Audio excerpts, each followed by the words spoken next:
To my channel the teachers house. Once again हम अनामिका सिंह। और आज जो एक्सप्रेशन हम सीखने वाले हैं वो हमारी लाइफ में, हमारे कन्वर्सेशन में, हमारी स्पीकिंग में बहुत ज्यादा यूज होता है, हिंदी में भी और इंग्लिश में भी।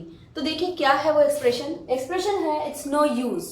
इट्स नो यूज की हिंदी होती है कोई फायदा नहीं। कोई फायदा नहीं या बेकार है, दोनों एक ही बातें हैं। कैसे? तुमसे बात करने का तो कोई फायदा ही नहीं, अब तुम्हारे रोने का कोई फायदा नहीं, इतना हंसने का कोई फायदा नहीं, अब चिंता करने की जरूरत नहीं है, इतनी चिंता करने का कोई फायदा नहीं है, ये चिंता करना बेकार है, इतनी मेहनत करके क्या मिला, मेहनत करने का कोई फायदा नहीं। तो ऐसी बहुत सी बातें हैं जिनके एंड में हम ऐसे बोलते हैं कि इसका फायदा नहीं, उसका फायदा नहीं। तो ऐसे छोटे छोटे एक्सप्रेशंस को हम इंग्लिश में कैसे बोलेंगे, यही सीखने के लिए आज का ये वीडियो है। तो चलिए स्टार्ट करते हैं एक छोटे से स्ट्रक्चर के साथ। स्ट्रक्चर है इट्स नो यूज, उसके साथ हम वर्ब को ऐड करेंगे और वर्ब की आईएनजी फॉर्म स्पेशली, फिर ऑब्जेक्ट। बहुत ही छोटा सा ये स्ट्रक्चर है और इसके हेल्प से हम कैसे इस एक्सप्रेशन को हिंदी से इंग्लिश में कन्वर्ट करेंगे। देखिए पहला एग्जांपल है वहां जाने का तो कोई फायदा ही नहीं। तो देखिए सबसे पहले स्ट्रक्चर में क्या है, इट्स नो यूज। तो सेंटेंस कोई भी हो आप वहां पे इट्स नो यूज लगा देंगे। सबसे पहले मैंने लिखा इट्स नो यूज, फिर आपको इस पूरे सेंटेंस में सर्च करना होगा व्हाट इज वर्ब। वर्ब क्या है? वर्ब है यहाँ पे जाना, और वर्ब की आईएनजी फॉर्म का ही यूज होगा इस एक्सप्रेशन के साथ। तो हमने गो का गोइंग कर दिया। It's no use going, object है वहां। It's no use going there, वहां जाने का तो कोई फायदा ही नहीं, अब वहां जाना बेकार है, अपना टाइम वेस्ट मत करो। तो देखिए ऐसे हमने एक स्ट्रक्चर से एक सेंटेंस को हिंदी से इंग्लिश में बदल दिया। और ये सेंटेंसेस हम अपनी बोलचाल में बहुत ज्यादा यूज करते हैं और इंग्लिश बोलते समय ऐसी बातों में हम अक्सर अटक जाते हैं। तो देखिए नेक्स्ट सेंटेंस है हमारा इंग्लिश बोलने का तो कोई फायदा ही नहीं। अक्सर बड़े बुजुर्ग कहते हैं इंग्लिश इंग्लिश क्या बोलते हो, इंग्लिश बोलने का कोई फायदा नहीं, अपनी राष्ट्रभाषा बोला करो। तो देखिए वहां पे कैसे बोलेंगे, इट्स नो यूज। सबसे पहले ये एक्सप्रेशन हम यहाँ डालेंगे इट्स नो यूज, फिर वर्ब ढूंढेंगे। वर्ब है यहाँ पे बोलना, बोलने को इंग्लिश में स्पीक कहते हैं और स्पीक की आईएनजी स्पीकिंग, और ऑब्जेक्ट है English. It's no use speaking English. Next is अब पछताने का तो कोई फायदा ही नहीं जब चिड़िया चुग गई खेत। तो यानी कि वक्त बीतने के बाद पछताने का कोई फायदा नहीं है। ऐसी बातें हम बहुत बोलते हैं, अब उठने का क्या फायदा, अब तो गाड़ी चली गई, अब जागने का क्या फायदा, अब तो तुम फेल हो गए। तो यानी कि अब जागने का कोई फायदा नहीं है, अब उठने का कोई फायदा नहीं है, अब सोचने का कोई फायदा नहीं है। तो कैसे बोलेंगे, अब पछताने का तो कोई फायदा ही नहीं। तो सबसे बोलेंगे सबसे पहले इट्स नो यूज और फिर वर्ब। वर्ब है यहाँ पे पछताना, पछताने को कहते हैं रिपेंट। रिपेंट की आईएनजी हो गई रिपेंटिंग, और फिर नाउ यानी कि अब पछताने का कोई फायदा नहीं, it's no use repenting now.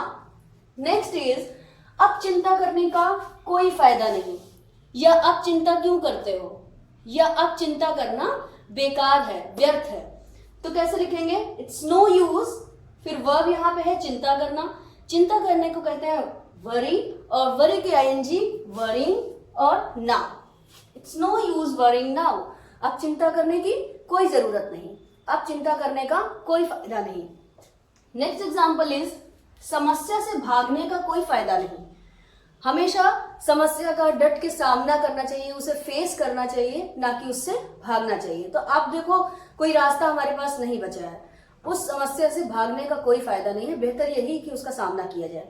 तो देखिए सबसे पहले इस स्ट्रक्चर के फॉर्मूले पे बेस्ड इट्स नो यूज, फिर वर्ब क्या है भागना, भागने को रन कहते हैं, आईएनजी रनिंग हो गई।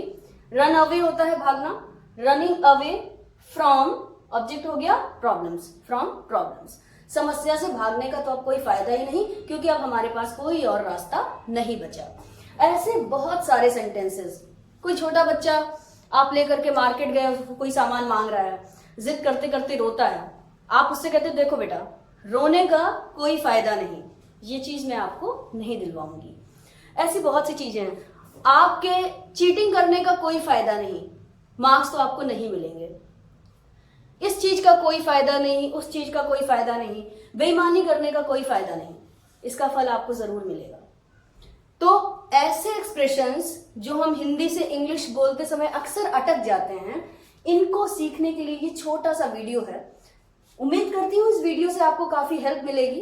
अगर इससे रिलेटेड कोई प्रॉब्लम है या सेंटेंसेस बनाइएगा आप, अगर सेंटेंसेस बनाने के समय आपको कोई प्रॉब्लम आती है तो आप कमेंट बॉक्स में मेंशन जरूर करिएगा। एक और बात मैं बता दूं, यहाँ पे लिखा है यूज, कुछ लोग इसे यूज भी पढ़ते हैं। कहीं पे ये यूज पढ़ा जाता है, कहीं पे ये यूज पढ़ा जाता है। तो देखिए, इस वर्ड का यूज दो तरह से होता है, एक नाउन की तरह से यानी प्रयोग की तरह से, और एक वर्ब की तरह से यानी प्रयोग करना की तरह से। एक नाउन के सेंस में यूज होता है और एक वर्ब के सेंस में यूज होता है। तो जहां पे ये यूज नाउन के सेंस में यूज हो, वहां पे इसे यूज नहीं पढ़ते, यूज पढ़ते हैं। ये प्रोनाउंसिएशन होगा यूज। और अगर इस यूज को हम एज अ वर्ब पढ़ रहे हैं, एज अ वर्ब यूज कर रहे हैं, तो वहां पे हम इसका जो प्रोनाउंसिएशन करेंगे वो करेंगे यूज। यूज नाउन के सेंस में, यूज वर्ब के सेंस में।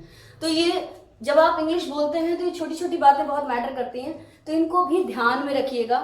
तब तक अगर आपने वीडियो को लाइक नहीं किया है तो लाइक करके शेयर कर दीजिए अपने दोस्तों के साथ। बेल आइकन प्रेस करके आप चैनल को सब्सक्राइब कर दीजिए। Thank you so much.